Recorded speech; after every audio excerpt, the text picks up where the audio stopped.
Canggu is not what it used to be. We just spent a week here in 2025 and a lot of things have changed. Some things have definitely leveled up, but some things not so much. In this video, we're going to talk you through where to stay, where to eat, what activities to do, what to avoid, the beaches, the nightlife, and what it really costs. So stick around until the end to see if it is worth adding Canggu to your Bali itinerary. Before we do get into it, make sure you hit that subscribe button, like this video, and comment with any questions or comments that you have below. We have so many more videos and travel plans coming your way this year, and we're going to give you all the hot tips. So the first thing you're going to want to know is where to stay in Canggu. There are several different areas of Canggu or around the Canggu area, surrounding area as well. So we're going to go through all of the different ones, the different vibes, so you can pick and choose which one suits you best. The first one is Batu Bolong Beach and Jalan Batu Bolong. This is Canggu's heart for us. It's centered around the beach and it's got a heap of awesome restaurants around, like the iconic Old Man's Bar, which is like laid back vibes, food and drinks. There's a heap of boutique shops around, and the beach itself is really good for surfing. It has warongs and you can walk your dogs on there. It's super chill. There's also some unique 5-star hotels nearby, so it's a pretty easy place to stay, and you really don't need a scooter if you're there because everything's kind of in walking distance. The next one along and just up from Batu Bolong is Eco Beach. This one is slightly less hectic and has a ton of very popular beach bars along the beach strip. One to note is La Brisa Beach Bar, which is one of our favourites. If you can carve out some time to visit for an afternoon cocktail, you will not be disappointed. In this area as well, you can find a lot of trendy cafes, restaurants and boutique shops as well. Another place you can stay is Berawa, and Berawa is kind of in between Seminyak and Canggu. It's a little bigger, it's a big area, and there's lots of different places to stay, and it's home to one of the most famous nightclubs or beach clubs, Finn's Beach Club. This one has a heap of stuff around the same area, so if you don't want to get a scooter or if you don't have your own transport, this is a good one to be able to walk to about everything. The last one on our list is Pererenan. It's a lot more quieter, so obviously you're going to avoid a lot of the traffic that you will find in and amongst Canggu, but obviously because of that reason you might need a scooter to get into the main area of Canggu as well. If we ever go back, we'll definitely be staying in that area or a bit further out because it is just so much nicer. All these places like Seminyak, Canggu and other places like that have gotten so busy that the noise is crazy and the traffic is actually so crazy. So frustrating. So, you know, you want something a little bit more chill. So we definitely recommend that. So once you've booked your accommodation, you're going to fly into Bali, probably into Denpasar, and then you're going to need to get some sort of transport to Canggu. The best option for you is to get a Gojek or a Grab, and these are basically like Uber. You can just book them through the app and they'll arrive at the airport and take you to your accommodation. That should take about 45 minutes depending on where you are. It can also take a lot longer because it is so busy. So if you arrive at peak hour like in the afternoon, and especially if it's high season, you know, just be wary. It could take you quite a long time to get back. That's why it's always better to be on a scooter, but obviously with your luggage it's so hard.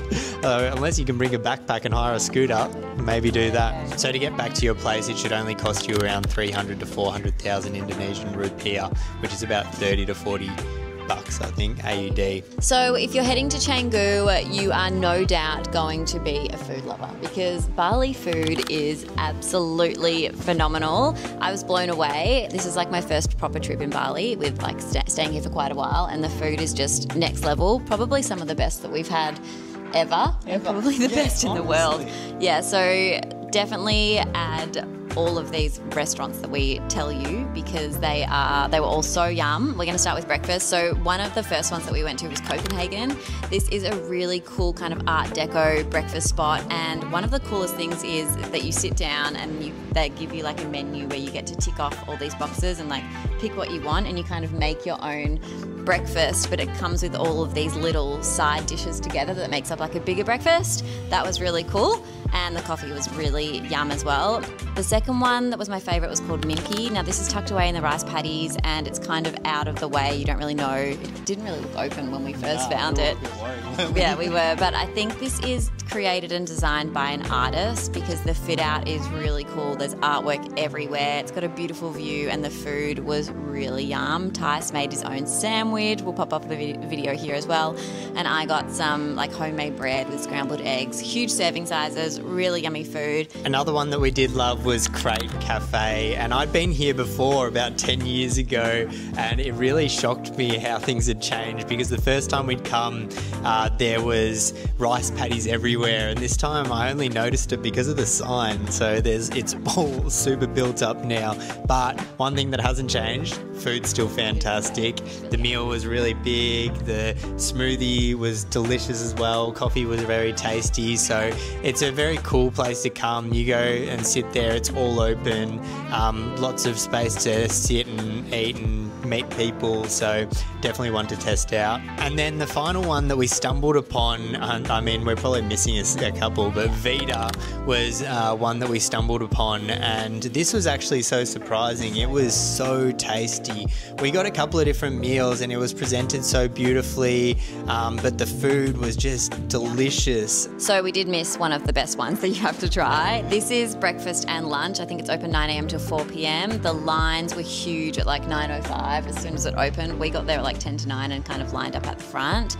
The idea behind this, I think he's an Australian chef and he mixes it in with like amazing Asian fusion, modern breakfast with delicious like Japanese tastes, and it's so yum. It's called sensorium, and I think that just means like mind-blowing sensory tastes. I don't know, but that would make sense because we ordered this like egg sandwich. We'll have a video here as well, and it was amazing. And then we also ordered an okonomiyaki, which is a Japanese pancake, and the food was exquisite. And I think we paid $18 for both of those meals as well. So definitely add sensorium to your list. Now coming to dinners, we went to a few really fantastic ones. The first one was called Mei Mei, and this was Asian food, I guess Asian barbecue, was it? Yeah, and it was just really, really high quality food. We had some, lots of barbecue meats. They were super tender, super delicious, chicken, super healthy, vegetables, great cocktails, all of the above. And then these guys actually have another restaurant called Yuki, and that's a Japanese restaurant.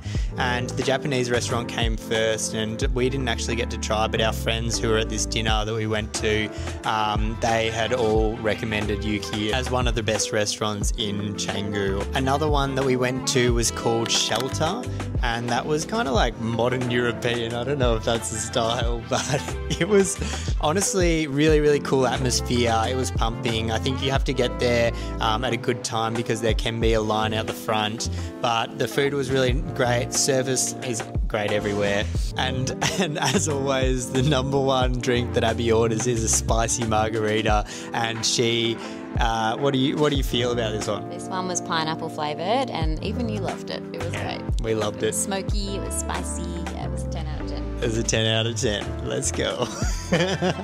And then the last one for our dinner recommendations. Honestly, there are so many places we could create a whole YouTube video for an hour on different dinner places to eat in Canggu and the surrounding areas, but the local warungs are amazing. If you can find one that has a sign that says Nasi Campur, that is like a buffet style dinner, and basically there's just a heap of different dishes all on display, and you can pay a set amount for a plate and they just load up and you get to choose all of your different ones. We found 3 of them whilst we were here. We'll pop the details here on the screen, and they were so yum, and I think each plate was about $7 each.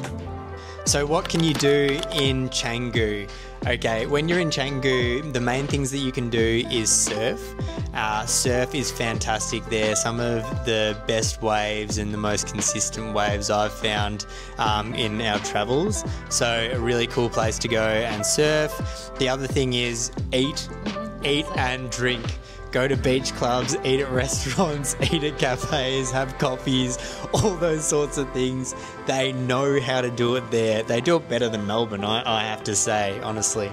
Another thing you can do is obviously dive into the beauty scene, or like the massages and all of that sort of stuff. If you love a massage, the Balinese massage is really, really great. You can scoot around and just explore the city. If there's not too much traffic, you can take a day trip up to Ubud if you want to. I even did puppy yoga, which is a thing now in Canggu. So I paid like... Is it trying to be? I think it's trying to be a thing. It's taking off. There are a lot of people there, and the dogs were very cute. They weren't puppies though. That kind of tricked you with that. They were kind of grown dogs that had been saved, which is lovely.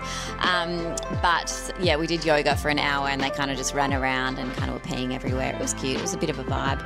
That's called puppy yoga, Canggu, if you want to try that out.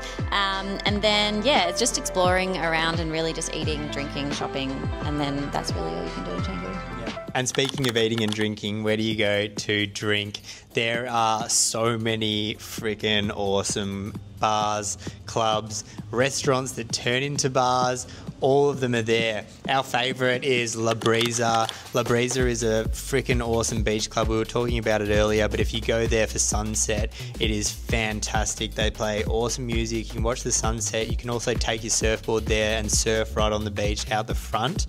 And then these guys also hold a Sunday market there. And that's one to check out as well. It's a really beautiful place to have a Sunday market, and it can be a really cool vibe, like a bit more of a chill vibe after your Saturday out drinking, if that's what you were going to do. There's a couple of other ones you can go to. The Lawn Beach Club, that's pretty cool. You can stay there all day. They've got a pool, same as La Brisa, they've all got pools. Stay there all day. It's on the beach, really nice. We had some cocktails here at sunset before we went out for dinner one night, and it's a really cool chill spot. Opposite the Lawn, you have Mexicola, and Mexicola is I think it's a restaurant that turns into a club later on, but it's probably been around for so long, Mexicola. I remember going there 10 years ago, yeah. So I think that still goes off, so head down to that one. There's a really big party that they do at night. And then you have La Favela. La Favela is probably one of the most popular nightclubs and plays probably the best music. If you do love clubbing and going out and drinking, then I would go to La Favela. And then finally, you've got Old Man's, and then you've got Finn's Beach Club. Finn's Beach Club's probably the most popular beach club and the most well-known one. Honestly, I haven't been to Finn's Beach Club. I just like La Brisa and the other ones, but we'll put some images up here and you can see what it looks like, because apparently it's an awesome party. One more cafe that is actually a really cool experience as well. We got up one morning at about 5:45 and headed down to a cafe called Times Warong. This is next to the Lawn, and it is a really cool vibe. It opens at 6 a.m. and it was really busy at 6. All of the surfers go down, they have a morning surf, and then they come back and have coffee. All the beanbags are laying out watching the surf, so we just sat there for a while, had a coffee, watched some people stumbling over, learning how to surf, some having epic fails, and it was just a really nice way to start the morning. And then by 6:30 we were like up and about and off to the gym. So definitely recommend an early morning surfing watch at Times Warong. If you want to train while you're in Canggu, if you want to go to the gym, there's a few places you can go. We signed up with Body Factory, and that was a really easy gym to get to. It's pretty much in the center of everything. It's got all the equipment you need. The classes didn't look that fun, so I don't know if that's, when we were in Uluwatu, the classes looked epic. So so I don't know about the classes, but it's a really cool gym. It's got a cafe as well, pool, all of that sort of stuff. I also went to Rong Gym, and Rong Gym is a bit further out. It's in Pererenan. I nailed it. And it is probably the best gym in the area at the moment. It's only been around for 2 years. It's really, really cool. It's got ice bath, sauna, awesome place to lounge with a pool. Equipment's all epic, and I think they do classes, but I think it's more boxing and that sort of thing. And then finally you have Nirvana. And Nirvana we didn't get to, but I think Nirvana does a whole lot more classes, and it's a really popular one to go to. So the vibe is just really cool at Nirvana, apparently. There you go. That means. The vibe is very cool at Nirvana. So what are you looking to spend for your holiday in Canggu? Now, of course, this can vary depending on your budget, depending on what sort of accommodation and all of that you like. Starting with accommodation, there are always budget accommodation options. If you want some hostels, you're looking at probably around $60 a night. quite expensive these days to stay in a hostel. They used to be like $3 and now they're $60. We stayed in a really nice 1-bedroom villa that was around $150 a night, which was pretty good. And then of course you've got your luxury resorts as well that are looking up for around $200 to $500 a night. If you're going out for dinner, you can choose all of the local warongs if you want to, and you're looking to spend around $5 to $10 a plate, if that. Then of course you've got the other middle range options like May, Shelter, all of that, which we spent around, I think, $80 for the both of us. Still very, very affordable for the amount of food that you get, and for the quality. The food is still very, very affordable in Bali. If you're looking to hire a scooter, you're probably going to spend around 150k Balinese a day, which is around $15. Yeah, that's for a good. That's scooter. for a good scooter as well. And then if you want a cheaper scooter, you can pay about 70,000 Balinese rupiah, or Indo rupiah, which is about $7 a day, and that's probably going to get you just the basic scooter. Gym is one crazy one. When you're here, gyms can be very expensive. Like a day pass to Rong Gym was 50 Australian dollars. So you're better off buying a week pass or a longer if you can. Otherwise, yeah, I mean, that's just what you have to do. If you want to get the awesome gyms and you want to have some sweet, amenities to use, then that's what you got to do. Bottom line is Canggu can be really cheap if you want it to be, or it can be very expensive if you want to go do the bougie stuff. So to wrap this up, is Canggu worth going to in 2025? And it is a hard one. The pros are that Canggu has a heap of awesome bars, restaurants, everything is incredible. But the cons are that the beach is a little bit dirty and there's a lot of traffic. There is so much traffic. And in fact, if you want to move during the day, it's shit. It is honestly shit. Unenjoyable. Yeah. So if you don't mind that, then if you love that, if traffic's your thing, traffic's your jam. If traffic's your jam, then go for it. You'll love it. But I won't be going back to Canggu unless there is a reason, like a wedding. But I personally won't be going back to Canggu. Yeah. And especially when there's other places like Uluwatu, which is a bit quieter, although getting much busier. And then you've got Ubud as well, which is beautiful and much quieter.